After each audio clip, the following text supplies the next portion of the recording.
Il caso Isaac piomba in consiglio comunale. Esattamente come era successo a fine febbraio, le case di riposo bassanesi diventano terreno di discussione e probabilmente scontro per l'assemblea cittadina, a poche ore dalla notizia degli 8 indagati fra l'Isaac e le cooperative che operavano per conto dell'istituto. Risulta infatti indagata anche la direttrice Chiara Assunta Tracanzan. L'ipotesi di reato è di turbativa degli appalti.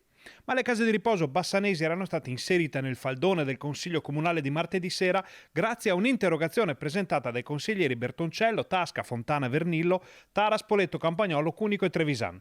Un provvedimento che riguarda i cambiamenti annunciati dai vertici dell'ISAC, fra chiusure e costruzioni, con un occhio all'ampliamento della sede Sturm e uno al piano Mar.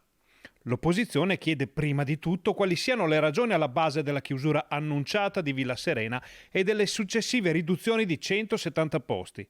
In secondo luogo, se i progetti di privatizzazione coincidano con il volere dell'amministrazione Pavan e nello specifico se l'inserimento di una casa di riposo privata nel piano Mar non rappresenti un'ulteriore contrazione del diritto all'assistenza. Si chiede poi se l'amministrazione comunale abbia provveduto ad avviare il percorso di ampliamento delle nuove strutture dell'ISAC tramite la Commissione regionale per l'investimento, la tecnologia e l'edilizia. Interrogativi, tanti interrogativi come quelli posti da Rete Veneta su quanto stava accadendo nelle strutture ISAC, dagli aumenti come premi di produzione dei dirigenti fino all'aumento delle rette per gli anziani ospiti, con le famiglie disperate per l'improvvisa impennata nei costi del servizio.